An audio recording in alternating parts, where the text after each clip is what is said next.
FCRA bill और मोदी क्यों जरूरी है, एक डेटा देखिए। 2004 से 2014 के बीच में हमारे देश को चला रही थी ये लेडी एंटोनियो माइनो। कहने को मनमोहन सिंह जी प्रधानमंत्री थे, लेकिन उनके ऊपर एक बॉडी बनी हुई थी एनएसी, उसकी अध्यक्ष ये थी, वही सलाह देती थी प्रधानमंत्री को कि उन्हें क्या करना है क्या नहीं करना। लेकिन इस 2004 से 2014 के बीच में ये लेडी क्या कर रही थी, ध्यान से देखिए।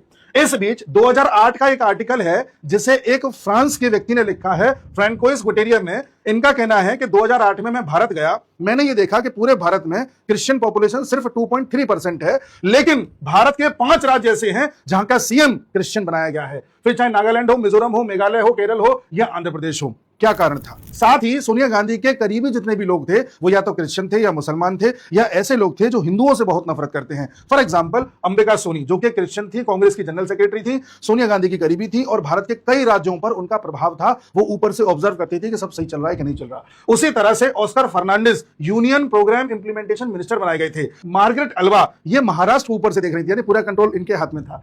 ऐसे ही एके एंटोनी, जिनके सारे सेक्रेटरीज सदर्न क्रिश्चियन एसोसिएशन के थे, उनके हाथ में कर्नाटक की कमान थी, वो कर्नाटक दिख रहे थे।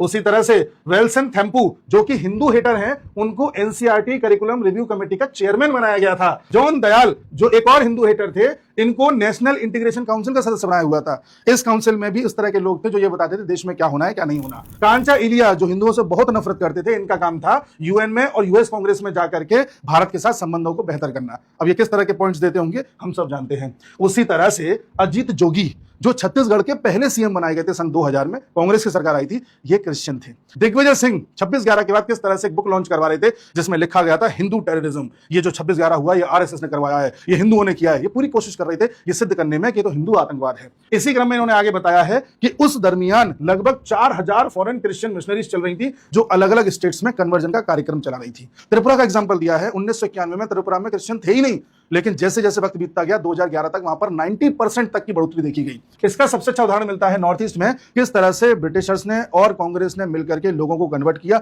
और क्रिश्चियनिटी को बढ़ाया। जैसे कि मिजोरम की मैं बात करूं तो 1911 और 31 के बीच वहां पर ना के बराबर क्रिश्चियन थे, लेकिन अब 3% से बढ़ के 90% तक हो गए। 2011 का आंकड़ा है। मणिपुर में पहले 2% क्रिश्चियन थे 1931 में, लेकिन अब बढ़कर के 41% तक हो गए हैं। नागालैंड में पहले 2% थे 1911 में और अब 87% हो गए, पूरे नागालैंड में 87%। अरुणाचल प्रदेश में भी बढ़ोतरी हुई है, असम, त्रिपुरा में भी। अब असम में तो बांग्लादेशी घुस गए तो परसेंटेज कम हो गया। त्रिपुरा में, जैसे कि मैं बता चुका हूं, सिक्किम में भी आप देखेंगे तो बढ़ोतरी हुई है। 1971 में 3.6% थे, 2011 में 7.7% हो गए। यानी कि पूरा का पूरा जो नॉर्थ ईस्ट है इसे कन्वर्ट कर दिया गया है। और नॉर्थ ईस्ट में आज जितनी भी मिशनरीज काम कर रही हैं, ये सिर्फ ब्रिटिशर्स की नहीं थी, इसमें कांग्रेस का भी हाथ रहा है। और जिस तरह से ट्राइबल पॉपुलेशन कन्वर्ट हो गई है, ये बता रहे हैं कि हमारे देश में कांग्रेस कर क्या रही थी।